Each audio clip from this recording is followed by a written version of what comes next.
हमको स्ट्रॉंग करूचंती से प्रभु निकट में मु कृतज्ञ। आसंतु वाक्य को जीवा आगुरु प्रार्थना करिया। प्रिय वाक्य रूपी परमेश्वर आज तुम्हें वाक्य परिवेशन करिब कारण पवित्र आत्मा ही कथा कहती तुम्हें मते से पवित्र आत्मार अभिषेक दियो जेपरिक मो मुखरु जहा वाक्य बाहरिब सेटा प्रभु that it will edify others प्रभु और सेइथरे तुम्हें गौरव पाइबो और प्रभु तुम्हारी ग्रेस मु मागुची आम समस्त को ऊपरे जेते समय में वाक्य सुनिबा प्रभु से वाक्य जेमती शैतान हमको हरण न करे और डिस्टर्ब न करे टेक्निकल प्रॉब्लम कौन सी इश्यू जेमती भी उपजीवनी से प्रभु तुम निकट रे समर्पण करी निज को समर्पण करी मो भाई भौणी मान को तुम निस्तर समर्पण करी तुम धन्यवाद दे प्रिय यीशु का नाम रे मागली सुनो और ग्रहण करो आमीन। नूतन नियमर प्रथम प्रचारिका के थिले मरियम समरिया रानी नारी मरियम ओके आओ के कहउछंती मु तो कहूची रत्न प्रभा पुणी मरियम बोली मु कहूची के मगदलीन मरियम मगदलीन मरियम वेरी गुड आओ किछि हाँ थैंक यू मु मात्र अपन मन को संगरे गोटे शेयर करिया को से जिसु को मंदिर रे जिसु को मंदिर रे जे देखिथिले तांको ना को हाना हाना भवतनी एग्जैक्टली से ही प्रथम प्रचारिका आईपरी गोटे क्यारेक्टर के गोटे अपन संगे आनिया को चाहूची परिचित करिया को चाहूची व्यक्तित्व जे कि गोटे एते सुंदर तांकर व्यक्तित्व अच्छी मु गत थर जोटा आरंभ करी कहीं मन अच्छी मोटे नेगेटिव क्यारेक्टर नहीं थी गत थर कार किछि मन अच्छी कि तुम मानकर कटी बंधा थाउ कहा विषय मु कही कटी बांधी नथिले मनर बाहिक कटी बांधी मात्र मनर कटी बांधी नथिले आ तार फलाफल बहुत भयानक होइथिला।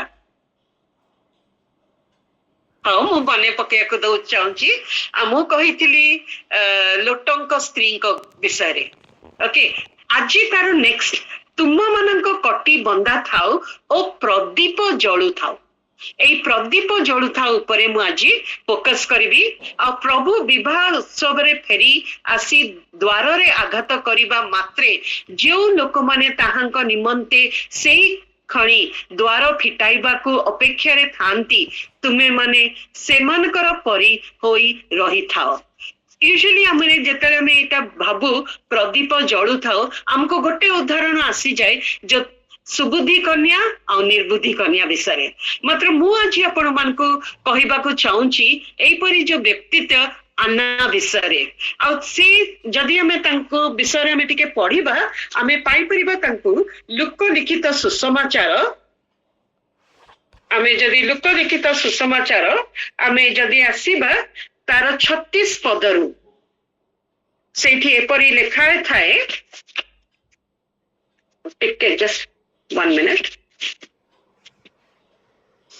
एपरी लेखा अछि 36 रु 38 आउ हन्ना नामनी जणे भाववादिनी थिले से आसर वंशर पिनुआलଙ୍କ कन्या ताहांकर अनेक बयस होइथिला से कुमारी अवस्था परे 7 वर्ष स्वामीଙ୍କ सहित वास करिथिले और 84 वर्ष पर्यंत विधवा होई रहिथिले। आमे ए जो पदमु पढ़िली सेठु हमें जानिबा परलु तांकर बापांक ना होची पिनुएल आ तांकर वंश होची आसर वंश आ तांकर आ वृद्धा माने बहुत वृद्धा एपरी गोटे नारी से थिले आ जते कुमारी अवस्था रे से विवाह करिथिले मात्र तांको जीवन रे हठात 7 वर्षर विवाह परे से विधवा हो गले आ से समय रो जदि हमें प्रथा देखिबा झियो माने अति छोट बळे तांको प्यूबर्टी जते से माने अटेन करूथिले आ 14-15 वर्ष रे तांको विवाह देउथिले तांको मां बापा माने आ जदि हमें कैलकुलेट करिबा तांको बयस हुए तो 21-22 वर्ष रे से विधवा हो जाइथिले आ से एठी तांकर बयस लेखा हिची से 84 वर्ष ପର୍ଯ୍ୟନ୍ତ ବିଧବା ହୋଇ ରହିଥିଲେ। ମାନେ ତାର ଟିକେ ସେଠି ଲେଖ ମାନେ କେତେ ଗୁଡାକ ହିଷ୍ଟୋରିଆନ୍ସ ମାନେ ସେଠି ଏପରି ଲେଖନ୍ତି 84 years ଯାଏ ସେ ବିଧବା ହେଇକି ରହିଥିଲେ। ନା ମାନେ 21 years ରେ ଯଦି ସେ ବିଧବା ହେଲେ 84 years plus 21 years ସେଇଟା ହେଇପାରେ ତାଙ୍କ ବୟସ ଯେତେବେଳେ ଏ କାହାଣୀ ନାହିଁ ଯେତେବେଳେ ଏ ଘଟଣା ଘଟିଛି ସେଇ ସମୟରେ ହୁଏତ ସେ 100 ବର୍ଷ ଉପରେ ହେଇପାରନ୍ତି ନହେଲେ 84 ବର୍ଷ ଯୋଉ ବର୍ଷ ବି ହଉ ଏତିକି ଆମେ ଜାଣିବା କଥା ସେ ଅତି very very old extremely old lady ଏଇଟା ଆମେ ତାଙ୍କ ବିଷୟରେ ଜାଣିବାକୁ ପଡିବ। ଆଉ ଦେଖନ୍ତୁ ଗୋଟେ ସେ ବିଧବା ହେଲେ ଯୁବତୀ ଥିଲାବେଳେ ଆଉ ଯୁବତୀ ଥିଲାବେଳେ ଯେତେବେଳେ ସେ ବିଧବା ହେଲେ ତାଙ୍କର ଯୋଉ ଜିହୁଦୀ ପ୍ରଥା ଅନୁସାରେ ତାଙ୍କର ଅଛି ଯେ ବରର ତାଙ୍କର ଯୋଉ ସ୍ୱାମୀଙ୍କର ଭାଇକୁ ସେ ବିବାହ କରିପାରନ୍ତି ନହେଲେ ତାଙ୍କର କିନ୍ସମ୍ୟାନ ତାଙ୍କ ଭିତରେ କିଏ ହେଲେ ପୁରୁଷକୁ ସେ ବିବାହ ତା ମା ବାପାଙ୍କୁ କୁହନ୍ତି ଆଉ ସେ ମା ବାପା ବି ତାଙ୍କୁ ବିଧବା ନ ରଖିକି ତାଙ୍କୁ ବିବାହର ପୁନର୍ବାର କରନ୍ତି। ଏଇପରି ଗୋଟେ ସ୍ତ୍ରୀ ଲୋକ ଯିଏକି 21 ବର୍ଷ 22 ବର୍ଷର ଯୁବତୀ ସେ ଗୋଟେ ନିଷ୍ପତ୍ତି ନେଲେ। ମାନେ ଭାବନ୍ତୁ ସେଇ ସମୟର ଗୋଟେ ଝିଅ ଆଉ ସେ କଣ କରୁଛି ନିଷ୍ପତ୍ତି ନଉଛି ନା ମୁଁ ବିବାହ ହେବି ନାହିଁ। ଆଉ ଗୋଟେ ଉତ୍ସର୍ଗିତ ଜୀବନ ସେ ନିଜକୁ ଆମେ ଯଦି ଦେଖିବା ତା ପର ପଦତରେ ଆମେ ଜାଣିବାକୁ ପରିବା ସେ କଣ ନିଷ୍ପତ୍ତି ନେଲେ। ସେ ମନ୍ଦିର ନ ଛାଡି ଉପବାସ ଓ ନିବେଦନ ସହ ଦିନ ରାତି ଉପାସନା କରୁଥିଲେ। ଏଇ ସ୍ତ୍ରୀ ଲୋକଙ୍କ ବିଷୟରେ ଭାବିଲେ କେତେ ଆଶ୍ଚର୍ଯ୍ୟ ଲାଗେ। 21 ବର୍ଷ 22 ବର୍ଷର ଗୋଟେ ଯୁବତୀ ସେ କଣ କଲେ ନା ଜେରୁସାଲେମ ମନ୍ଦିରରେ ଆସିକି ସେଠାରେ ରହିବାକୁ ଚାହିଁଲେ ନିଜକୁ ଉତ୍ସର୍ଗିତ କରିଦେଲେ କମ୍ପ୍ଲିଟଲି ପ୍ରଭୁ ତାଙ୍କର ସଦା ପ୍ରଭୁଙ୍କ ନିକଟରେ। ଆଉ ତାଙ୍କର ଗୋଟେ ଜୀବନରେ ଗୋଟେ ଆକାଂକ୍ଷା ଥିଲା ମୁଁ ଖ୍ରୀଷ୍ଟ ଯୀଶୁଙ୍କୁ ଦେଖିବି। ଆଉ ସେଇ ଆକାଂକ୍ଷା ସେ ପ୍ରଥମ ଆଗମନ ଖ୍ରୀଷ୍ଟ ଯୀଶୁଙ୍କର ପ୍ରଥମ ଆଗମନ ନିମନ୍ତେ ଆମେ ସମସ୍ତେ ଦ୍ୱିତୀୟ ଆଗମନ ନିମନ୍ତେ ଆମେ ଅପେକ୍ଷା କରୁଛୁ। ମାତ୍ର ସେ ନିଜକୁ ପ୍ରସ୍ତୁତ କରୁଛନ୍ତି ଜୀବନ ସାରା ଏଇ ବୃଦ୍ଧାବସ୍ଥାରେ ପର୍ଯ୍ୟନ୍ତ ସେ ନିଜକୁ ପ୍ରସ୍ତୁତ କରୁଛନ୍ତି ମୁଁ ସେଇ ଖ୍ରୀଷ୍ଟ ଯୀଶୁଙ୍କୁ ଦେଖିବି। ଆଉ ଯଦି ତାଙ୍କର ଗୋଟେ ସମର୍ପିତ ଜୀବନ ତାଙ୍କର ଥିଲା। ମୁଁ 3ଟି ସରେ ମୁଁ ଏଇଟା ବିଭକ୍ତ କରିଛି। ଗୋଟେ ହଉଛି ସମର୍ପିତ ଜୀବନ ଆଉ ଗୋଟେ ହଉଛି ଶୃଙ୍ଖଳିତ ଆତ୍ମିକ ଜୀବନ ଆଉ ତୃତୀୟ ହଉଛି ସୁପ୍ରଚାରିକା ସେ ଥିଲେ। ଆଉ ଯଦି ମୁଁ ତାଙ୍କର ସମର୍ପଣ ଦେଖିବା ଯଦି ସେଇ ସମୟର ଯୋଉ ସମାଜର ବିଷୟ ଟିକେ ଆମେ ଦେଖିବା ଜେରୁସାଲେମ ମନ୍ଦିର ବିଷୟରେ ଆମେ ଟିକେ ଚିନ୍ତା କରିବା ଆମର ଯେମିତି ଗିର୍ଜାଘର ସେଇଟା ନୁହେଁ ବିରାଟ ଜେରୁସାଲେମ ମନ୍ଦିର ଏତେ ବିରାଟ ଆଉ ତାଙ୍କ ସେଇ ପ୍ରାଙ୍ଗଣ ଭିତରେ ସେଇଠି ଅର୍ଥନୈତିକ ତାପରେ ରାଜନୈତିକ ଆଉ ତାଙ୍କର ଆତ୍ମିକ 3ଟାକ ଜିନିଷ ଗୁଡାକ ସେଇଠି ଚାଲୁଥିଲା। ଆଉ ହଜାର ହଜାର ଲୋକ ସବୁଦିନ ଆସୁଥିଲେ। କେବଳ ସେମାନେ ଆସୁନଥିଲେ ତାଙ୍କ ପରିବାରକୁ ଧରିକି ଆସୁଥିଲେ ତାଙ୍କର ଛେଳି ତାଙ୍କର ମେଣ୍ଢା ଆଉ ତାଙ୍କର କାପ୍ତା ଏମିତି ସବୁ ନେଇକି ଆସୁଥିଲେ। ଆଉ ସେଠି କେତେ ବ୍ୟବସାୟ ଚାଲୁଥିଲା ଆଉ ଏଇପରି ଗୋଟେ କୋଳାହଳ ପୂର୍ଣ୍ଣ ଜାଗା ସେଟା। ଆଉ ସ୍ତ୍ରୀ ଲୋକଙ୍କ ମାନଙ୍କୁ ସେ ବାହାର ପ୍ରାଙ୍ଗଣକୁ ହିଁ ତାଙ୍କର ଆକ୍ସେସ ଥିଲା ଦ୍ୱିତୀୟ ଲେୟରରେ ତା ଭିତରକୁ ଆଉ କୌଣସି ଆକ୍ସେସ ନଥିଲା। ସେମାନେ ଖାଲି ପୁରୁଷ ମାନେ ଯାଇକି ସେ ଭିତର ପ୍ରାଙ୍ଗଣକୁ ଯାଉଥିଲେ ଆଉ ସେଇଠି ସେମାନେ ପୂଜା ଅର୍ଚ୍ଚନା କରୁଥିଲେ। କେତେ ଲୋକ ଥିଲେ ସେଇ ଯୋଉ ପ୍ରିଷ୍ଟ ମାନେ ଥିଲେ ଲିଭାଇଟ୍ସ ମାନେ ଥିଲେ ଏତେ ଲୋକ ସେଇଠାରେ ଥିଲେ। ସେଇ ଭିତରେ ସେଇ କୋଳାହଳ ଭିତରେ କଣ କରିଲେ ଆମର ଆନ୍ନା ଯୋଉ ପ୍ରଫେଟସ୍ ତାକୁ ଆଖ୍ୟା ଦିଆଯାଇଛି ଭାବବାଦିନୀ। ଦେଖନ୍ତୁ ସେ 400 ବର୍ଷ ଯୋଉଟା ମାଲାଖି ପରେ ଆମେ ଆସୁଛୁ ନୂତନ ନିୟମକୁ। ଆଉ ନୂତନ ନିୟମର ପ୍ରଥମ ଭାବବାଦ କେହି ପୁରୁଷ ନଥିଲେ ପ୍ରଥମ ଭାବବାଦିନୀ ସେଇ ଥିଲେ ଗୋଟେ ସ୍ତ୍ରୀ ଲୋକ। ପ୍ରଭୁ ଯୀଶୁଖ୍ରୀଷ୍ଟ ଗୋଟେ ସଦାପ୍ରଭୁ କାହାକୁ ବାଛିଲେ ଗୋଟେ ସ୍ତ୍ରୀ ଲୋକଙ୍କୁ ସେ ବାଛିଲେ ପ୍ରଥମ ଭାବବାଦିନୀ ହେବା ପାଇଁ। କାରଣ ସେ ଏଇ ସ୍ତ୍ରୀ ଲୋକ ଭିତରେ ସେ ଯୋଉ କ୍ୱାଲିଟି ଦେଖିଥିଲେ କି ଗୋଟେ ଉତ୍ସର୍ଗିତ ଜୀବନ ହୁଏତ ସେ ଇଚ୍ଛା କରିଥିଲେ ତାଙ୍କ ଜୀବନରେ କେତେ ତିକ୍ତତା ଆସିଥିଲା ନଥିବ, ଯେତେବେଳେ ହଠାତ୍ ଗୋଟେ ସୁନ୍ଦର ସୁନେଲି ସ୍ୱପ୍ନ ନେଇକି ତା ସ୍ୱାମୀଙ୍କ ସାଙ୍ଗରେ ସେ ରହୁଥିଲେ, ଆଉ ନିଶ୍ଚିତ ଭାବରେ ତାଙ୍କ ଗୋଟେ ବହୁତ ଆତ୍ମିକ ପରିବାରରୁ ଆସିଛନ୍ତି।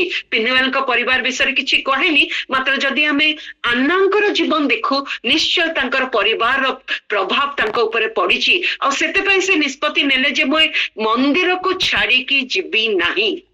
କେତେ ଦେଖନ୍ତୁ ସେଇଠି ପୁରୁଷ ସମାଜ ଅଛି, କେତେ ଲୋକମାନେ ହୁଏତ ତାଙ୍କ ଉପରେ ବି ସେଇ ଆଖି, କେତେ ଲୋକମାନେ ଭାବୁଥିବେ ପାଗଳି ନା କଣ, ଏଇ ଯୌବନ ଅବସ୍ଥାରେ ନିଜକୁ ଉତ୍ସର୍ଗିତ କରୁଛି ପ୍ରଭୁଙ୍କ ସଦାପ୍ରଭୁଙ୍କ ନିକଟରେ। ଏମାନେ ବି କେତେ ତାଙ୍କର ଉପରେ, ଗୋଟେ ବିଧବାର ସେଇ ସମୟରେ ଆର୍ଥିକ ସ୍ଥିତି ଏତେ ଭଲ ନଥିଲା, ଯେହେତୁ ସେ ତା ପରିବାରକୁ ତା ମା ବାପାଙ୍କୁ ହୁଏତ କହିଥିବେ ତୁ ଆସିଯା ଆମ ଘରେ ରହିବୁ, ମାତ୍ର ସେଇଟା ବି ସେ ଚୁଜ୍ କରିଲାନି। ସେଇ ବାଛିଲେ ମୁଁ ମନ୍ଦିର ଭିତରେ ରହିବି। ଆର୍ଥିକ ସ୍ଥିତି ଏତେ ଭଲ ନଥିବ, ସମାଜରେ ତାଙ୍କର କୌଣସି ଆଇଡେଣ୍ଟିଟି ବି ନଥିବ। ଏଇପରି ଗୋଟେ ସ୍ତ୍ରୀ ଲୋକ ଯୁବତୀ ଅବସ୍ଥାରୁ ଆଜି 84 ବର୍ଷ ହେଇଥିବ, ନହେଲେ 100 ବର୍ଷ ଉପରେ ବି ହେଇଥିବ, ଆମେ ଏକ୍ସାକ୍ଟ ତାର ବୟସ ଆମେ ଜାଣିନୁ। ଏତିକି ଦିନ ଯାକ, ଏତେ ବର୍ଷ ସେ ଗୋଟେ କନସିଷ୍ଟେଣ୍ଟଲି ତାଙ୍କ ଜୀବନରେ ମୁଁ ପ୍ରଭୁ ଯୀଶୁଙ୍କୁ ଦେଖିବି, ସେଇ ଇସ୍ରାଏଲର ମୁକ୍ତିଦାତାଙ୍କୁ ମୁଁ ଦେଖିବି, ତାଙ୍କ ଯୋଉ ଇସ୍ରାଏଲକୁ ଯୋଉ ମସିହା ଆସିବେ ମୁଁ ତାଙ୍କୁ ଦେଖିବାକୁ ଚାହୁଁଛି। ଆଉ ସେ ଗୋଟିଏ ନେଇକି ତାଙ୍କ ଲକ୍ଷ୍ୟ ଥିଲା, ଆଉ ନିଜକୁ ସେ ପ୍ରସ୍ତୁତ କରୁଥିଲେ କିପରି ଭାବରେ ତାଙ୍କର। ତାପରେ ଦ୍ୱିତୀୟ ସେଟା ଗୋଟେ ଆମେ ଦେଖିଲୁ, ପ୍ରଥମେ ହଉଛି ଗୋଟେ ସମର୍ପିତ ଜୀବନ, ଦ୍ୱିତୀୟ ଆମେ ଦେଖିବା ଶୃଙ୍ଖଳିତ ଓ ଆତ୍ମିକ ଜୀବନ। ସେ କଣ କଲେ, ମନ୍ଦିରର ପ୍ରାଙ୍ଗଣରେ ଦିବା ରାତ୍ର, ନଟ୍ ଜଷ୍ଟ କିଛି ସମୟ, ଦିବା ରାତ୍ର ଆମକୁ ଘଣ୍ଟାଟେ ବି ବସିବା ପାଇଁ ପ୍ରଭୁଙ୍କର ଇଏରେ କେତେ କଷ୍ଟକର ଲାଗିଯାଏ, କେତେ ଗୁଡାକ ଡିଷ୍ଟ୍ରାକ୍ସନ୍ସ ଆସିଯାଏ, କେତେ ଗୁଡାକ ଡିଷ୍ଟର୍ବାନ୍ସେସ୍ ଆସିଯାଏ।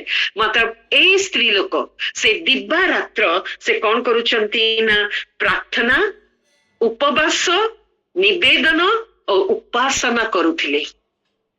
ନିଶ୍ଚିତ ଭାବରେ ସେ ସମୟରେ ବି ବସିକିରି ଯେତେବେଳେ ସେ ହାଇ ପ୍ରିଷ୍ଟ ନହେଲେ ପ୍ରିଷ୍ଟ ମାନେ ଯେତେବେଳେ ସେମାନେ ବାକ୍ୟ, ସେତେବେଳେ ତ ବାଇବଲ ନଥିଲା, ତୋରା ଥିଲା, ଆଉ ମୂଷାଙ୍କର ଯୋଉ କମାଣ୍ଡମେଣ୍ଟସ ଗୁଡାକ ଯେତେବେଳେ କୁହା ହଉଥିଲା ସେଗୁଡାକ ସବୁ ବି ସେ ଶୁଣୁଥିଲେ, ଆଉ ହୁଏତ ନିଜେ ପଢି ପାରୁନଥିଲେ, ମାତ୍ର ନିଶ୍ଚିତ ଭାବରେ ସେଇ ତୋରାକୁ ସେ ଶୁଣୁଥିଲେ। ଆଉ ଏଇପରି ଭାବରେ ତାଙ୍କର ଜୀବନ ଶୈଳୀ ଥିଲା, ଦିବା ରାତ୍ର ପ୍ରାର୍ଥନାରେ, ନିବେଦନରେ, ଆଉ ଆମେ ଦେଖୁଛୁ ଉପବାସ ବି କରୁଥିଲେ, ଆଉ ଉପାସନା କରୁଥିଲେ, ପ୍ରଭୁଙ୍କର ଉପାସନା।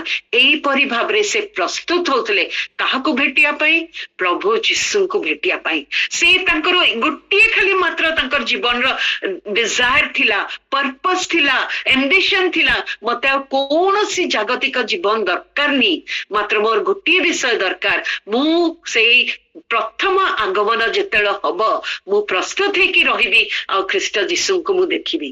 ତୃତୀୟ ବିଷୟ ଆମେ ଦେଖିବା, ଆମେ ତାପରେ ଯେତେବେଳେ ଆମେ ପଢିବା ଏଇ ଗୋଟେ ଦିନର ଘଟଣା, ଯୋସେଫ ଆଉ ମରିୟମ 40 ଦିନର ଶିଶୁ ଯୀଶୁଙ୍କୁ ନେଇକି ଜେରୁସାଲେମ ମନ୍ଦିରକୁ ଆସିଛନ୍ତି। ଆଉ ସେଇ ସମୟରେ ଯେତେବେଳେ ତାଙ୍କର ସେଇ ଯୁହୁଦୀ ମାନଙ୍କର ରୀତିନୀତି ତାଙ୍କର ଉତ୍ସର୍ଗ, ସେଟା ସେଇଦିନ ସେମାନେ ତାକୁ କନସିକ୍ରେଟ କରିବେ ଆଉ ଉତ୍ସର୍ଗ କରିବେ, ତାମାନେ ଉତ୍ସର୍ଗ କରିବେ ସେଇ ତାଙ୍କର ନୀତି ଅନୁସାରେ। ଆଉ ସେ ଯେତେବେଳେ ଆଣିଛନ୍ତି ଖ୍ରୀଷ୍ଟ ଯୀଶୁଙ୍କୁ, ଛୋଟ ଶିଶୁ ଯୀଶୁଙ୍କୁ ତାଙ୍କ କୋଳରେ ନେଇକି ଆସିଛନ୍ତି, ସେଇ ସମୟରେ ଗୋଟେ ଲୋକଟେ ଆଉ ଗୋଟେ ଜଣେ ସାଧାରଣ ବ୍ୟକ୍ତି, ମାତ୍ର ବାଇବଲ ତାଙ୍କ ବିଷୟରେ କୁହେ ସେ ଗୋଟେ ଧାର୍ମିକ ଓ ଭକ୍ତ ଲୋକ ଥିଲେ, ଆଉ ତାଙ୍କ ନାଁ ଥିଲା ସିମିୟନ। ଆଉ ସିମିୟନକୁ ତାଙ୍କର ଗୋଟେ ପ୍ରତ୍ୟାଦେଶ ଦିଆଯାଇଥିଲା, ଯେ ପବିତ୍ର ଆତ୍ମା ତାଙ୍କ ଏଇ ପ୍ରତ୍ୟାଦେଶ ଦେଇଥିଲା, ଯେ ପର୍ଯ୍ୟନ୍ତ ସେ ଯେତେବେଳେ ଉଦ୍ଧାରକର୍ତ୍ତାକୁ ନ ଦେଖିବେ, ଇସ୍ରାଏଲର ଉଦ୍ଧାରକର୍ତ୍ତାକୁ ନ ଦେଖିବା ପର୍ଯ୍ୟନ୍ତ ତାଙ୍କର ମୃତ୍ୟୁ ହବ ନାହିଁ।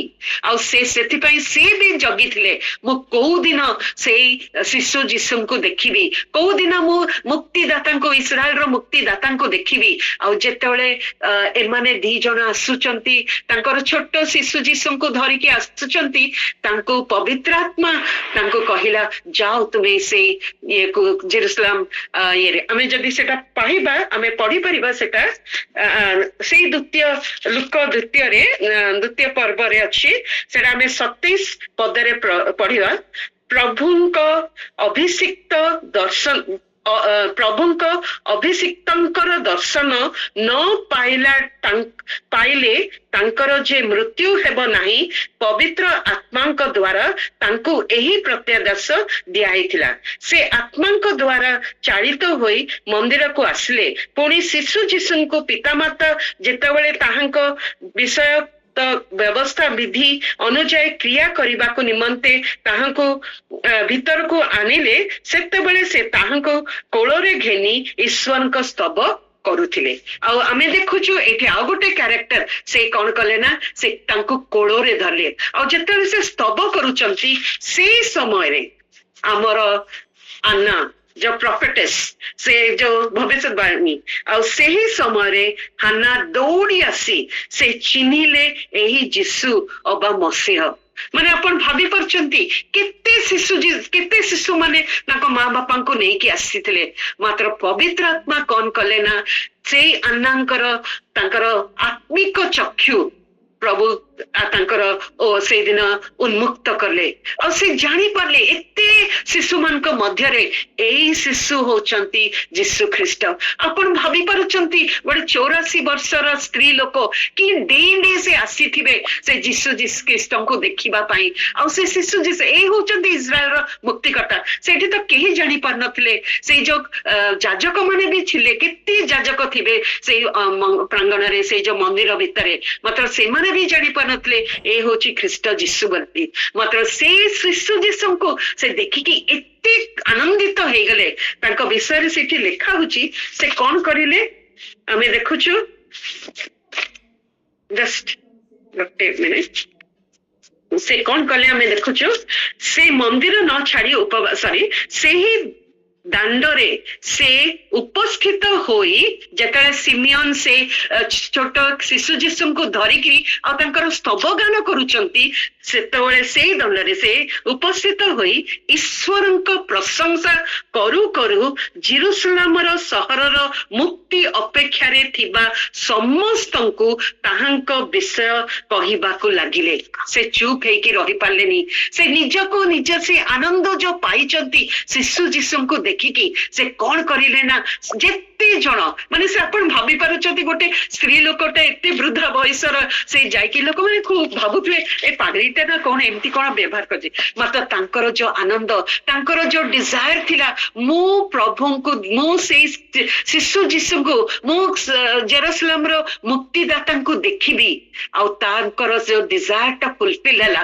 ଆଉ ସେ ଆନନ୍ଦକୁ ସେ ମାନେ ଲିମିଟ ଭିତରେ ରଖିପାରିଲେନି। ଆଉ ସେ କଣ କଲେ, ଦୌଡ଼ି ଗଲେ, ଯାହାକୁ ପାଇଲେ ସମସ୍ତେ ଯୋଉମାନେ ସବୁ ଅପେକ୍ଷାରେ ରହିଥିଲେ ସେ ସମସ୍ତଙ୍କୁ କହିଲେ ଇଏ ହଉଛି ମସିହ, ଇଏ ହଉଛି ମସିହ, ଏ ହଉଛି ମସିହ।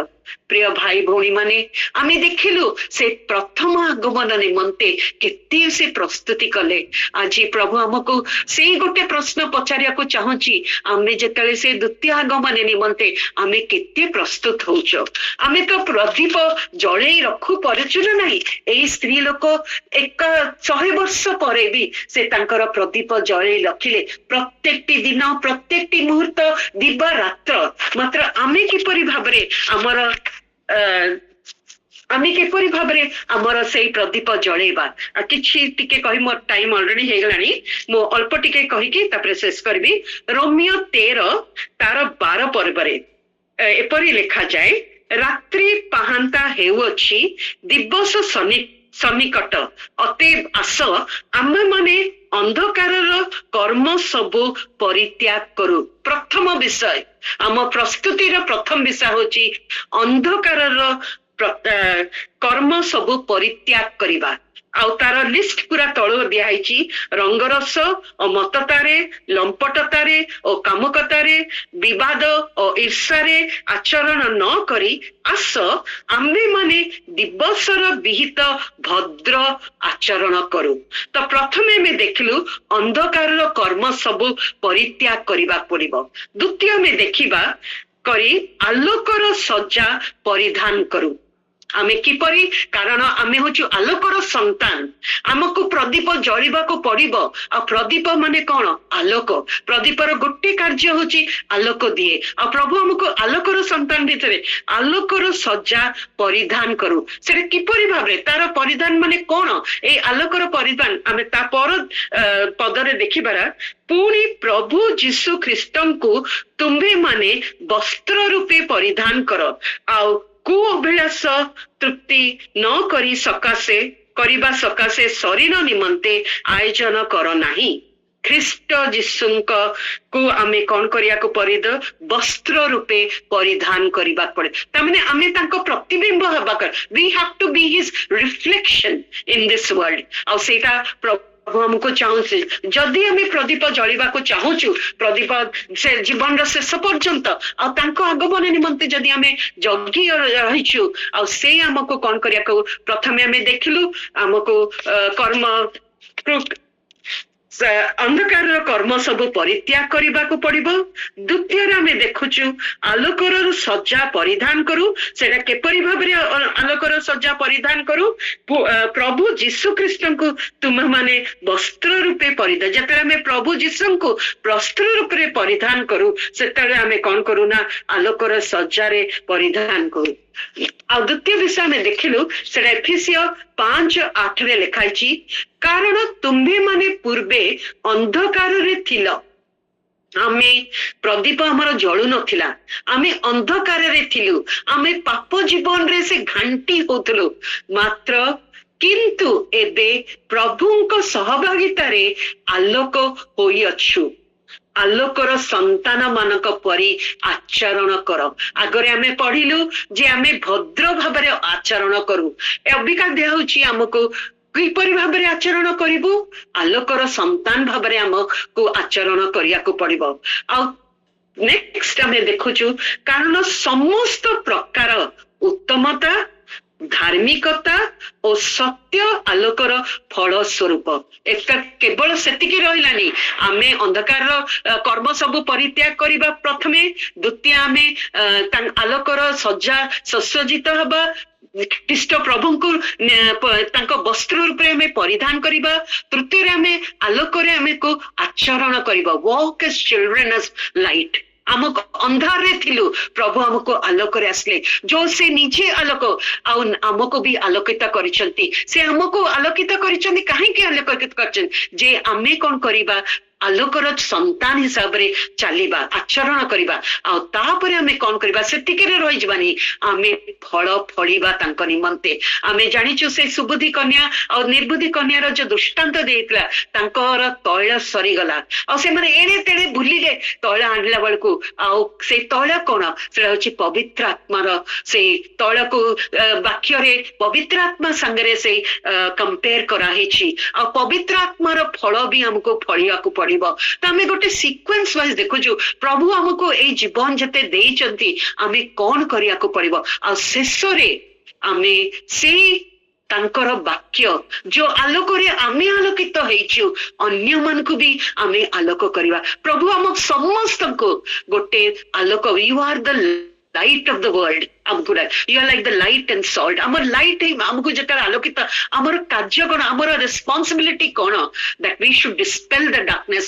ଯେତେ ଅନ୍ଧକାର ଅଛି, କେବଳ ଆମ ନିମନ୍ତେ ନୁହେଁ, ଅନ୍ୟମାନେ ଯୋଉମାନେ ଏପର୍ଯ୍ୟନ୍ତ ଅନ୍ଧକାରରେ ପଡିଛନ୍ତି, ତାଙ୍କୁ ଆମେ ଯେମିତି ସମସ୍ତଙ୍କୁ ବାହାର କରି ଆସିବା।